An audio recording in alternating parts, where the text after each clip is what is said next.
Welcome back to Kise Talks, everybody. From the last episode, I told you guys that we were going to have a special guest that's going to tell us the ins and outs of the community. And as you've noticed from the title, it is the manager's table. We have one of the well-known managers in the CODM community with me right now. And for those of you that are wondering, yes, it's still audio. You should relax. I've not switched to video yet. Calm down.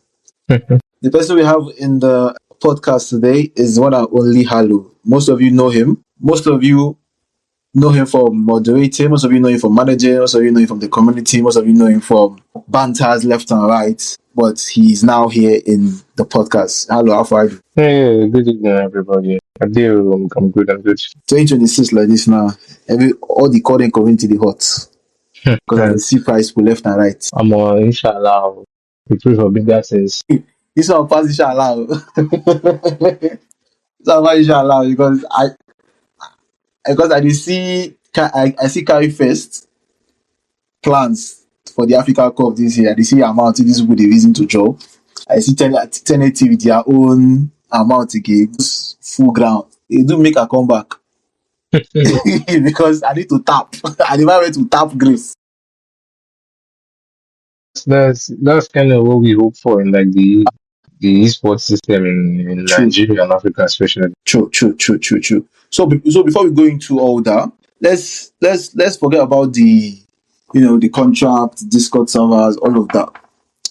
We that know you, more managing people that don't know you. How did you start? How did you start going into like moderating and managing? Because you can't just wake up one morning and next thing you know you're a mod. It's not possible. Yeah. So you said that you were playing game before, or you just decided to let me drop phone and let me start managing these guys. I think I started off like playing games. Like I was a gamer from like the very beginning. Like, I started from eFootball like 2016, like way back as then. Then from eFootball, I met like a couple of my guys. It's like a long story of how I like just got into like managing like in the current community. So me and my guys, we moved from like eFootball to like Modern Combat 5. Some OGs might know that game, M5. Like it was there after MC5, PUBG came out around the same period. It was like PUBG community, MC5 community. Those were kind of like the only like first person shooter games we had. Free Fire was there, but Free Fire was like it was like a baby game compared to like those other two games. So when CODM came out in like 2019, I think I was using what Techno phone at the time. Everybody was using Techno phone that phone was like the start of like CODM, the very first like months.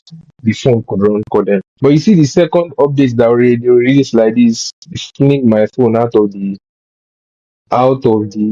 requirement. It told me I could no longer play CODM on this Me, I was device. using. If I see that period there, I was using Note 4, the one that comes with pen. My phone could not still play the second update. I was so confused then. Finish Note 4. How? Why? Well, it was tough. Oh. So when you can't play, at least you find a way to like hang around, get something doing. So when I couldn't play, I just like got a couple of my guys together that we played MC5, and then said, okay, let's form a team. Let's try and go into like the competition. So like prior to like me coming into like CODM, I used to host like tournaments in eFootball. That was like PES then. It's like I used to host like a lot of tournaments in eFootball then. So like when CODM came, even MC5 too, I used to host like mini tournaments. So when CODM came, just kind of transferred the same energy. Started like hosting like 10,000 naira tournaments. The OGs will know back in like 2019 playing for 10K naira. 10K was like 100K, 1 million then now. Well, it was big money. Oh. So that time they put 10K on prize pool out of my pocket, say, okay, well, let's just like put tournaments and all that. And gradually, me and my guys, initially, that's how I got into managing. It was my friends that were just playing on, and they needed somebody to like, just sort of handle the management, like, in November 2019, handle like, okay, we're playing together, okay, this, that. Comp was not this expensive, oh, Discord server, Discord server. It was WhatsApp group.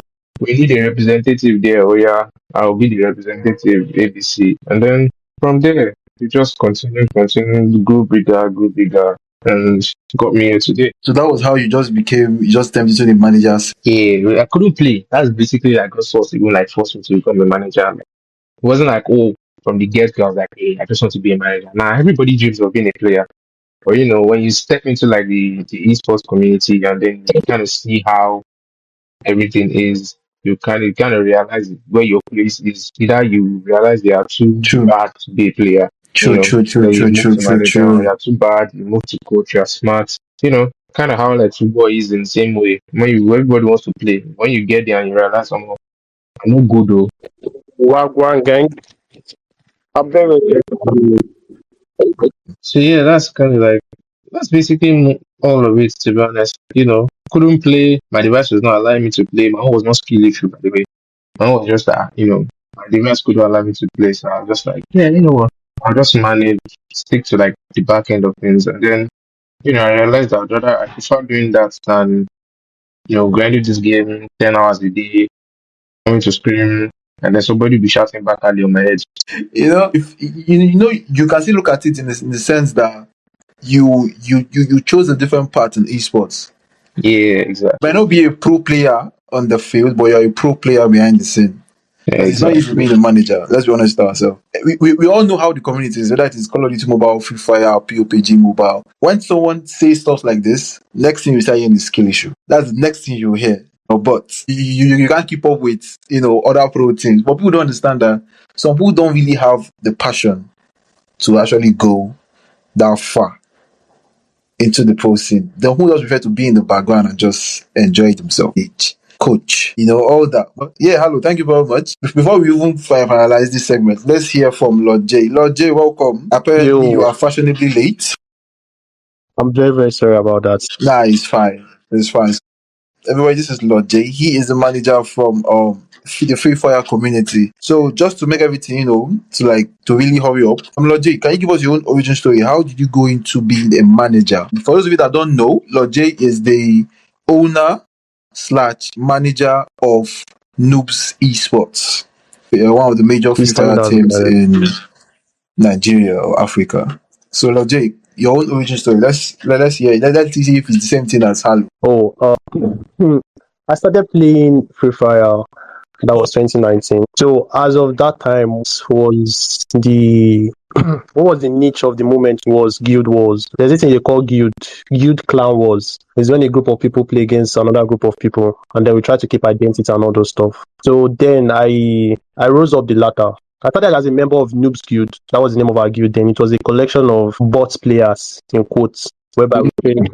Yeah, noobs. We're noobs then. Exactly. We're a collection of bot players, noobs that really, really know how to play. So we just, then all those pro players did not want to play with the noobs because they felt like, oh, these guys are going to like make them look weak or the ranking stuff of it thing. So we created our own group where we trained ourselves. And so then as of that moment, I was kind of the best player then. So I became the guild leader. Yeah. So the irony of it was more like I was the king of noobs. But then I wasn't really a noob. I was on my path to becoming pro. So yeah, from there we drifted into the esports world, and since I was the guild leader, it was easy for me to like bring up those boys. I was like, "Yo, see, this is what is going on. You can actually make money from this. So why don't we create a team?" So then from my guild, I was able to get about 6 different teams because my guild was about 50 to 100 at that moment. So we formed these sports teams, and I retained my position as the leader since I was the guild leader.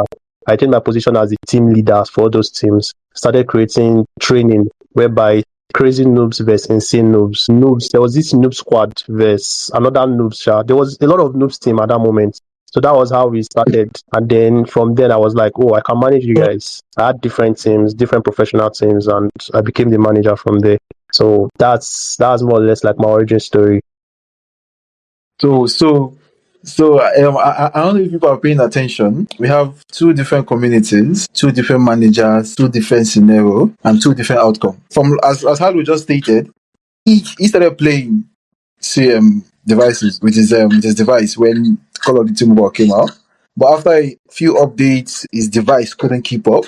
Then he had to switch his role, and he said he enjoyed it. Lord J, on the other hand, said he was already good at the game. He was a pro. He was becoming a pro, or like he said, on his way to becoming a pro. before he Yeah. decided to create two different teams, lead those teams, and become their manager. Yeah. Now, before we go into the other segments, I'm just trying to make a point here is that no matter how different the community is when it comes to Call of Duty and Free Fire, the point is the esports scene is a singular community. That's the point. It's a singular community. So many, yeah, different things can make you guys can turn people into a manager, pro player, content creator, all that. But the fact is that everybody starts from the same point. You were playing the game. You were in there, sweating at first, entering ranks, using your favorite guns, grinding camels, all that. Before you say, okay, I want to be a manager. I want to be a content creator for this. I want to be a pro player. So all of that started from the beginning, which is playing the game. So yeah, that's just it. And then I'm moving on. The next segment is we're just basically talking about what was the first team that you guys managed. You already know what Lord J managed already because that's what he's still managing. We're going to go into that next time, Lord J. So, well, Halu, this question is for you first before before Lord J answers. What was the first team you ever managed? And let's be very honest. Let's answer this question honestly. Where are they now? Did they make it or did they flop? First team I ever managed was Titans Gaming. So like OGs in the community will know Yeah, that I team. remember them. Yeah. So it was like a collection of my friends and all that. And like as to where there's a whole story like what happened to Titans and all that. But like to where we are now, like 90% of the players on that team now are no longer in West Africa. So like the That's majority of them are like outside the country now. So EU, all of them are EU to be honest. It's EU. So not all of them, but like all but one have left the country. So that's where everybody is now. In terms of if so we made it, not exactly, but not everybody can be number one. There are some things that they have a standard and a consistency that they always meet, and as long as you meet yeah. that, you know. And before Lord J answers the question, Hello, this is for you. You know, back in the OG days, we have Titans, Zero Remorse, House of Anubis, Outlaws. There's a team I loved back then, Cyclone. Yeah, yeah, so, During this era, yeah, where do you feel Titans ranked up back then? We all knew Titans. People, the OGs, no new Titans then. During the when they started introducing T1, T2, T3. That was when they started introducing that. I think that was the period that we had a very big CODM event. I think Contender did the first ever LAN event. I think it was 5 million the total price pool was back then. That was the first ever big stagey stuff when it comes to Call of Duty. 25, yeah, sorry, 25 million. For all of you that will come and meet me in my comment section, I'm not Binu, 25 million. Yes. So if you want to rank them, now if you want to rank that, not them, I don't know how your team you manage, every other team does not concern us. T1, T2, T3. Now, this is a past scaling and a present scaling. Let's say, for example, Titans decide to come back. Not in NG, in EU. Because you see, majority of them are EU. So they can't participate in any NG event unless there's a cross continental stuff like the way KFS then do it or the way CODM Champs does it. Back then, where will you rank them? Between T1 and back then my team was T1. Like we T1. never kind of fell. We're always like top five of like every single because my team was like around for almost every era. We were there for like the Incognito era. We were there for the House of Anubis era. We were there for the Cyclone era. Like we were always there, always around. Whenever number one, if I'm being dead as honest, we're there for like Dark Vents or the OGs that will know Dark Vents, DV 2019. We're there. So like those era were top three. But then later down the line, you like top five, top six. That's kind of where we just kind of settled before we figured out. True, because there was no event that Titans participated that they were not in the top five. At least But we're the events always that I like, watched. yeah, we're always consistent. At least then, we just kind of like, not even that we faded off, but we just kind of merged with another team then because like some of our players started leaving the country, you know, we just had to Yeah. merge with another team called like Draco Solon. So like for the OGs down another team, that's kind of who we merged with. So we became Draco, and then that's kind of like the last of Titans. Okay. Now I'm pretty sure all these players you guys were close before, and I'm pretty sure most of you will still be close now. So if Titans were to decide to come back, they might not use the name Titans again, but the OG players, majority of them are in EU or wherever they are, decide to come back and form a team. Where do you think? I'm not saying immediately. Now, people always ask this question. I ask you, where would you think they will rank? No, they have months and time. Let's say they have a year to prepare. Let's say January 1st, you guys decide to come back again. You have from January 1st to before the year ends, and you guys are able to play the Kai First African Cup. Let's say there's an African Cup for that year. You guys have, let's say, 10 months to practice, learn, whatever. Where do you think they will rank up? That's difficult to answer because the Yeah, I game, know. That's why the I asked game, it. the game, the game then, yeah, was a lot simpler than now. Yeah, Like true. the game then wasn't that complicated, at least for us. Like all we just had to do was point and shoot. Then and Exactly. that was literally all we had to do then. Now it's a lot more complicated where you have to like think of okay, who can do what, who can play what role, who's smart, team strategies, coaching, like all of those things now. Yeah, it's very difficult. If you're talking about just like straight up gun skill, if you tell me if these players, the current teams now, if they were to go to that era, like just gun skill, straight up gun skill, like what my team rank, my team is still with you on. But if you ask my team to come to this era, it will be difficult because like most of them don't even play the game anymore. Everybody's a FIFA boy now, console warriors. That's what that's what Yeah. everybody is now. So Yeah, like crossover. That's where everybody's moving difficult to. to tell.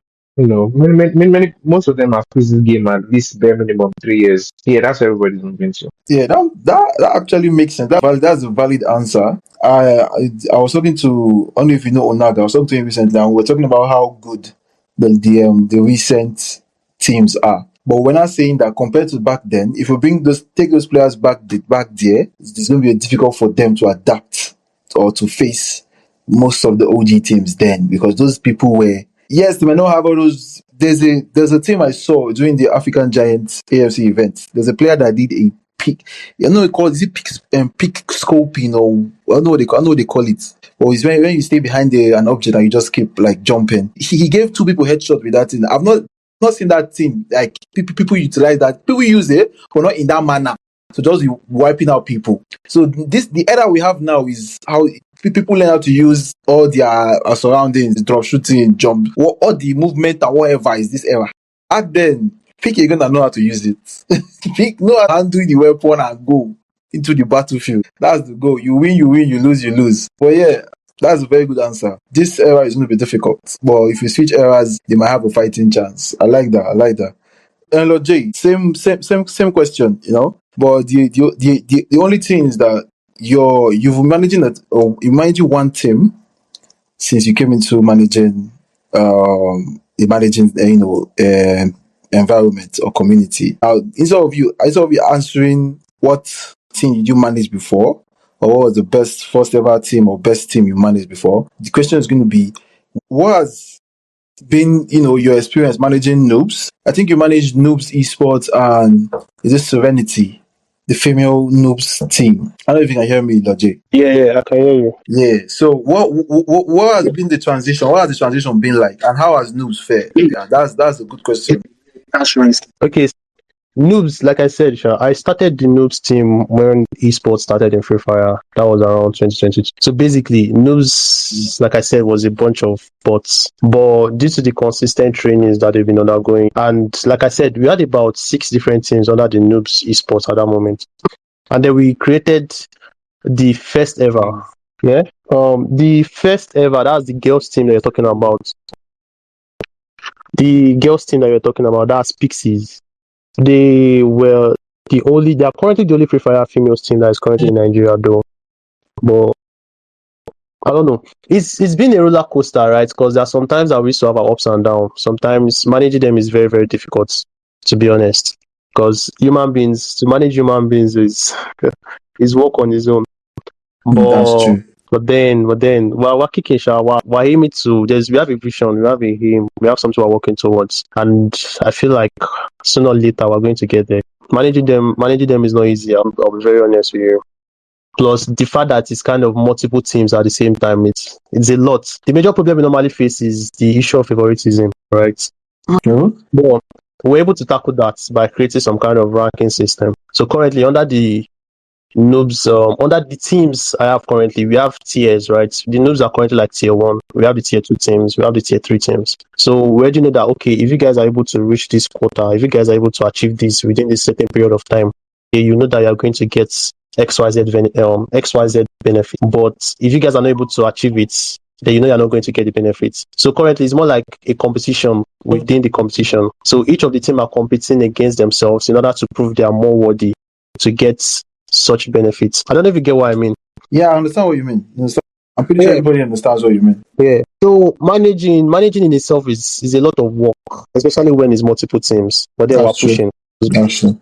Everybody's pushing, honestly. And so, just like the question I asked Harlow, I can ask you that question. In the community now, where will you rank? Because you guys were noobs before. You guys are no longer noobs. Yes, your names are noobs esports, but let's be honest with ourselves, you are no longer noobs. So in the current community, where will you rank? And let's be realistic. Let's be honest with ourselves. Where will you rank noobs esports currently? T1, T2, T3.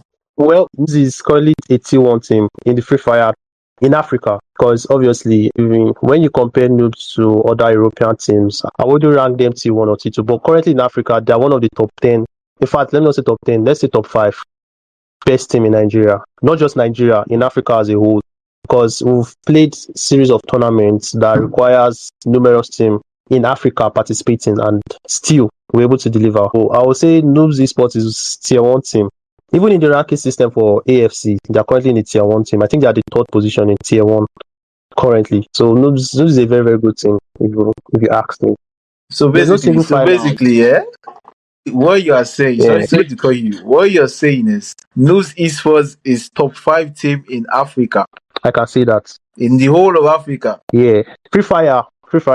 I know now. I know The other if you take the Call of Duty mobile, I'm pretty sure Halo can name 3 teams that will shop noobs, if not 10. I'm Well, pretty sure. the Call of Duty are the problem. So it's more We like understand getting all that too. those. So very It's soon, the Sha. point you Don't just worry. said now. I don't know if Halo heard what you said though. You said Call of Duty mobile teams and PUBG mobile teams are just coming up. Yeah, upcoming. They are upcoming. Upcoming. They're not that good. Yes. So The, yeah. But for the Free Fire team, I can beat my chest anywhere. They're the best top 10, top 5, top 10 team in Africa. You always see them in the top 5. But the last ACGL that happened, I think they came in top 6 due to few issues, Sha. But still, they're still one of the best. I can beat my chest anywhere. well, I will not say anything. I will let the people argue with you. I know. I mean, I know what me I want to say is my wife. Unfortunately for you, Alo is not really that kind of engaging person like that. If not, I know in his mind he's asking himself, who is this Free Fire guy? I'm pretty sure because what this statement is strong. But let's not go into that. Check now. Check the statistics. That's your point. No. Free Fire Check the is top 5 statistics in now. Africa. There's every single thing you always see. There's no problem. It's not about bragging right now. This is facts. Noobs is one of the best. No problem. No problem. Let's move on. Yeah. So noobs top Yeah. 5 in Africa. The Titans will dominate. Danders will dominate any current team back in their day, as Halu said, which is valid. I actually like that answer. Back in the day, Titans can keep up with current teams as of now. If the Titans were to come back, it's going to be difficult. The reason why I like that Halu's answer is because he was very honest. He said if they come into this era, he didn't say they were going to lose anyhow. He said that it's difficult for them to keep up. That's the best answer because everybody knows the game has changed over the years. So before those OG players will, come back, understand the new mechanics because almost every weapon now has its own mechanics now in Call of Duty Mobile. So before they will get used to all of that, get used to all the map changes, yeah, they will get. I mean, I doubt they're every going to OG get player the that tries to come back has quit. what? Every OG player that has tried to come back, that left the game and tries to come back, they quit. Yeah, Because it's just not the same. You exactly, can't keep up with like the current. exactly. This game is far different from where you left it. So Yeah, the meter has changed now. So that was why I said I love his answer. if every manager has that kind of mindset, managing a team is going to be way simple and easy because you already know that, okay, this is where the current game is. This is kind of players you are looking for. So, hello, thank you very much for that answer. As well, Jay, top 5 in Africa. We will come back to that one. Let's move on. Yeah, you have mind to be calling Call of Duty Mobile and PUBG Mobile teams as up and coming. Okay. So, Uh, looking into Nigeria, because Lodge has said in Nigeria they are one of the top teams. Looking into Nigeria, we have organizers everywhere. Luckily for us, both Halo and Lodge are part of most of the major organizations, which helps in like creating tournaments, events, and all that. We'll talk here. Do you think the yeah. tournaments that most of these organizers hold are helping the community to develop the scene, or they are just capitalizing on the players' hype and ecosystem? Halu, I'll allow you to answer that first. Oh, I think Halu just left the chat. Yeah, I think Halu just left the chat entirely. So I think as Halu is reconnecting, Lord Jay, can you answer that question? Do you think the tournament organizers are actually helping the scene grow, or they are just capitalizing on the hype? Okay, Halu is back. Halu is back. But Halu, Lodge is about to answer the question. May Lodge is done, then I'll let you answer the question. So Lodge, the floor is yours. Okay. I'm going to answer this from the Free Fire perspective, right? No, yeah, no problem. Okay. So now currently, Free Fire is a growing community. Should I say growing? Because I feel like we're already almost at, okay, let's say growing. So now, based on the tournaments that we get, I'll say it's a mutual thing, right? Because if we're being honest with ourselves, all these tournament organizers, at the end of the day, everybody's doing all these things to make profits for themselves. But then, at the same time, we are they help the players in the sense that we hardly see tournaments. So all these competitions that comes up is in the player sense, it is to keep the community engaged, right? So there's always something going on, always something to keep us entertained. Or at the end of the day, everybody still wants to make profits because there are a lot of few lapses, there are a lot of things that when you notice from the player's perspective, they might not see it, but we the moderators, there are some things we see and they will know that okay, this thing has an ulterior motive to it, but then we don't go loud down. So yeah, I'll say it's a mutual thing. I'll say it's a mutual thing. Players benefit in the sense that we get entertained, we get something. There's always in the Free Fire. I'm talking about Free Fire now. At least for this year, the roadmap we have for this year, there are a series of tournaments almost back to back that we have. Now it is something that keeps the players engaged. But at the same time, again, like I said, from the moderator's perspective, some things they happen low key. But yeah, Yeah, true. that's that about that. At the end of the day, just to make profit. So I will not really blame them at the end of the day. So That's true. So as Lodge has said, I've always said this. Yeah, I prefer when organizers are honest with the community. There are some tournaments that are just for hype, are just for profit. There are some that helps the community grow. The 1080 and Kai Fest have been, at the forefront of all of this, which is valid. I love them. You get, especially 1080. But for those of you that have been listening to my podcast, I love 1080. I love what they do for the community. Lord J works with them, if I'm correct. Lord J, you work with 1080, right? Yeah. So I work with 1080. he is at the forefront of what 1080 does for the community. And most 1080 is actually. 1080 is what? So I'm listening. Sorry, Lord J, you said 1080. You said what Yes. 1080 is doing for the community, right? Oh my god. So This hope is I said terrible. what 1080 is doing for the community, then you said something. What was that? I said 10 and 8. You're asking if 10 and 80 is doing something for Yes. the community. Is that what you said? On network. Can you guys get me now? Kise, Let's be very honest. The organization and organizers are popping up. This is 2025 from everywhere. This year has the biggest tournament money pool I've seen so far.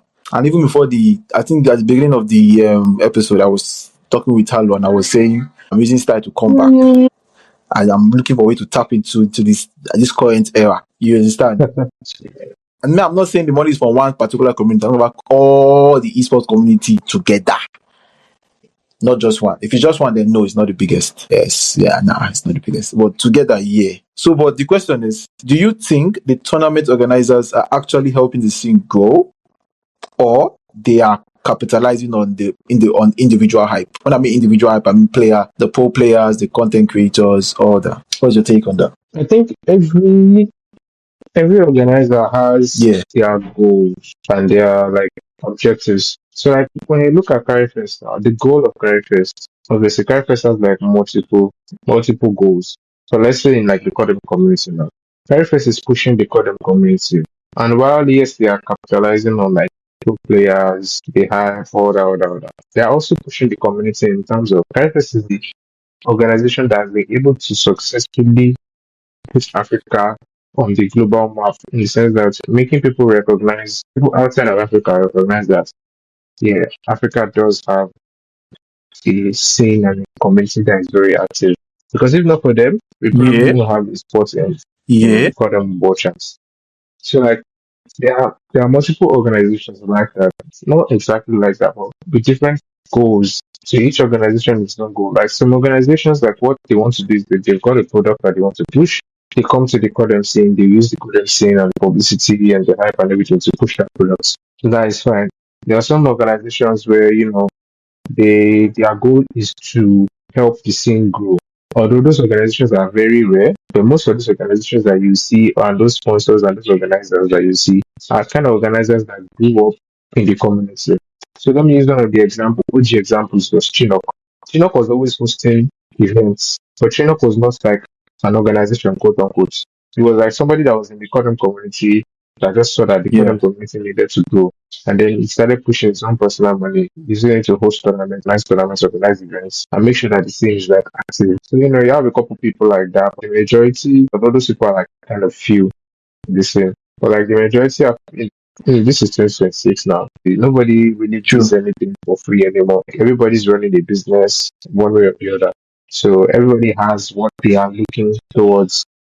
Yeah, so most people have left I want the esports ecosystem to grow mentality behind, and it's more or less like, how can this help me? How can this benefit me? If I do A, how can I, achieve the goals that I have in mind? So that's basically what it has been for like a minute, and I don't really see it changing because, to be fair, you can't really blame people if they want to run a business rather than a charity. Oh, that's valid.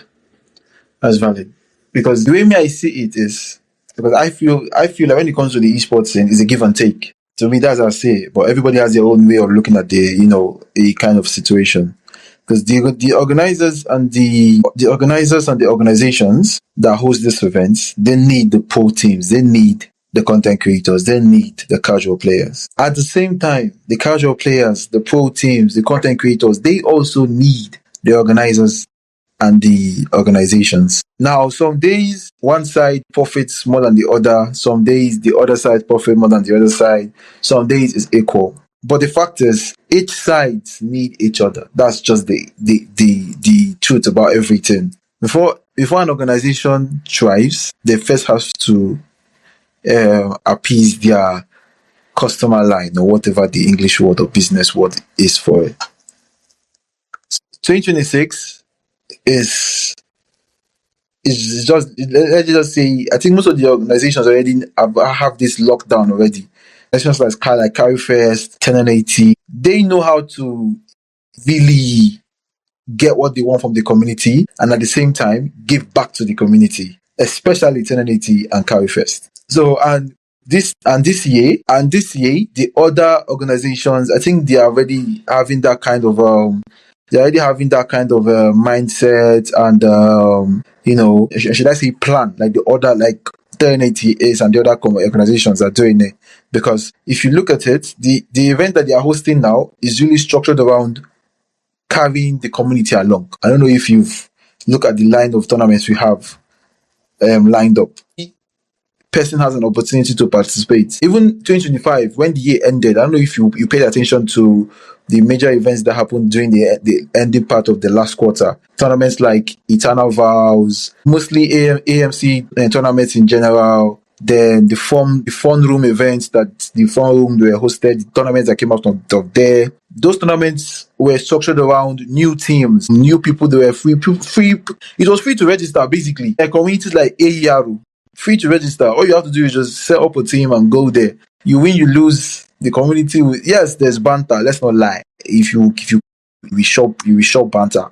Especially if you cannot even play safe. You will collect. Well, that's the esports thing. There's no way in the esports thing that you will not collect. It's normal. So we can't wait, for 2026 for what the organizers are going to do, and we can't wait to see what the teams are going to do too. So before we end the episode, I have just a few questions, just like three. The first one is, what player, if you have to pick, this question I want you guys to answer it honestly, because that player might be listening, might not be listening, but answer it honestly. Which player in your line of managing, no long story, you get, which player in this, when you started managing until now, can you classify as being one of the best players you've ever managed? Lord J, I'll allow you to answer that question first. Lord J, can you hear me? Okay. Yeah, hello. Sorry, Which you player said is which the player is the best player you've best managed I've ever from when you managed? started managing till date? Okay, the best player I've ever managed is going to be Kenny. Okay. That's MB Kenny. Ever since he started playing for us, he has always delivered, and I would say he has been the major core backbone of the team. Kenny. So yeah, I'm Okay. going to give it to Kenny. Okay, He's the no best player I've problem. ever managed to Just keep date, that in mind, honestly. because there's going to be a twist later. Kenny, right? Halu, what about you? What Yeah, player Kenny. has been now? That thing is, it might not be a player you manage directly. It might be an indirect person. It doesn't matter, honestly. As long as you have involvement in like his development and all that, it still counts. So, Halu, what player have you, or do you think is the best that you've managed from when you started to now? That's a difficult question because I've managed more than 50 players, all like at the top level. So There that's has to be somebody that was a little bit best cut player off. I've ever managed. Let me use recency bias. Yeah, Okay, that I've ever there has to be managed. someone. It wasn't for long. It wasn't for long. I didn't really have any hand in development. It was just like short term. That this is like a generic answer, Simsy. But if you want like okay, in terms of like my personal, yeah, this is like the best player I've like personally managed and like yeah, like this is my guy. There's Being home. Bimpo. That's like my answer. Yeah. One of the best Bimpo, like one of the best players I've That is come in Call of across. Duty Mobile, South right? Africans. That yeah, in terms of like talent, dedication, attitude, yeah, college, but talent painful. He was like, yeah, Okay.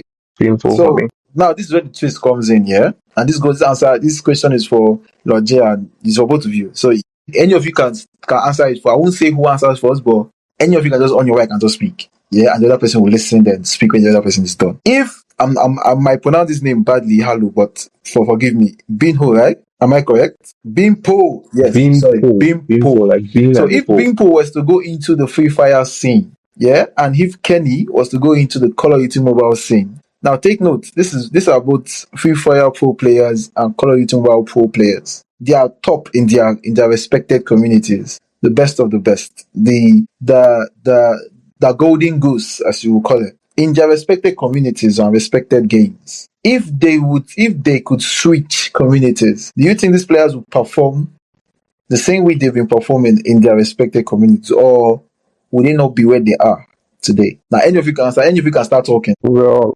if Kenny was to go into the Call of Duty scene, I don't think he's going to be able to perform well. In fact, I doubt he's going to be amongst the best players there. Because the truth is, this Free Fire Call of Duty has different mechanisms, right? It's a different. They exist in different realm. Now the gameplay, the game style of I've played Call of Duty. The games there is just technical and it's somehow. So I don't think Kenny is going to perform in the Call of Duty scene at all. I don't think he's going to be able to do anything reasonable. He might just be an average good player, but I doubt he's going to be one of the best. Okay. Hello, how about you? You think Bimpo will perform? My answer would be a little bit of the opposite. So you think Bimpo is going to perform? I think given time, you will adjust. Right? Yeah, given time, you will adjust. But like from the start, you will collect. But like given like time to understand the game, like play, know what it's about. Yeah, like FPS shooter games are kind of like the same everywhere. It's just that how you play them and the game sense you apply is what's just different. So if you can shoot, you can Yeah. shoot. That's just what it is about like FPS gaming and mobile. As long as you can shoot, the rest just Yeah. comes like So you guys, secondary. you guys have had it. This is a Free Fire and Call of Duty Mobile manager. Now, Kenny, if you're listening, no hard feelings. You understand? When it comes to Call of Duty Mobile, I feel it is more technical. It is more cracked. Yeah, we use that word. More cracked than Free Fire. I'm not saying Free Fire is. You people know how I feel about Free Fire. I don't need to talk. Sport. You get my point. If a Call of Duty player goes to Free Fire, yes, it might not be. He will like Halo said, he will collect at the beginning, but really he knows what the mechanics are. Call of Duty players are it's just mechanics. You may know. You know how many times they've nerfed most of these weapons that these pro players use. There's a pro player. I've forgotten the name of the team we played at. I'm pretty sure Halo will know this player. He's an African. He uses Chicom. Chicom. Halo knows what Chicom. Chicom is the worst. The worst weapon to use in that game. This guy is a pro player and uses it as if he's using AK-47. As long as Call of Duty Mobile players knows the mechanics of a game, to me, I feel give them time. That's just it. Give them time. At the early stage, I will collect. It's normal. But with time, you people will try. So this is the second to last question. Like I said, I just have some few questions. This is the second to last question. Now, this question is directed towards Halo.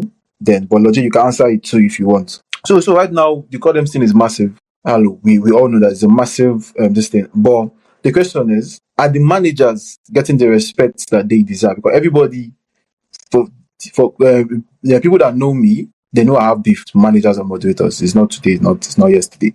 But I've always said that no matter how much I've beefed with certain people, I always give respect when respect is due. You understand? But currently, I've noticed that players don't respect the moderators and managers these days. You see players dissolving contracts as if it's water and just moving on as if the managers or the moderators are wasting their time. So, Halu, how do you feel the managers and moderators are being, treated now in this current era in the Call of Duty mobile scene? I think nothing has really changed. Well, not nothing has changed, but I think players is not more of respect for their managers, is more of respect for what they themselves want to accomplish. So like you know that you won't really achieve anything if you are like because managers nowadays we respect each other. And in terms of who has like the most power in the team, like players would argue and say they are the ones, but realistically, it's more like the managers because the manager can decide to tank a team today, and that's the end of it. True. Right? In the current like scene, the ecosystem, it's more like kind of respect goes both ways. Right? So you have to respect your manager, in order for your managers to treat you right, and managers work out that way. But I don't think anybody can really any moderator can really be bothered in terms of like what people say, because if you tension, nobody really loves their leaders. It's always like you always have like some set of people that would like, oh, I think Kise is disconnected. You have some set of people that would like the leader. Some wouldn't. Logic, can you hear me? Oh, cool. So don't let it. Let's see if it will come back. Okay, I think we're having network issues, but we're already at the end of the episode already. The last question I was supposed to ask was, is there which team should the community be looking out for, whether it is Free Fire or Call of Duty Mobile? What rivalry should the community watch out for? Should they be scared of, or who should scare who, or who should be afraid of who? So, but we'll leave that as a blank, space. Let's let the community figure that out themselves. We have to thank Halo and Lodge for giving out their time to come and indulge me. Thank you very much, because you people know I'm a menace. I like to fight trouble. So for you guys to come out, despite everything, to hop on the episode, I really appreciate it. Thank you very much. Yes, we did have a little bit of technical issues, network and all. Thank you. I know it's not glue. I know none of them are using glue. Is it empty or empty? Thank you very much.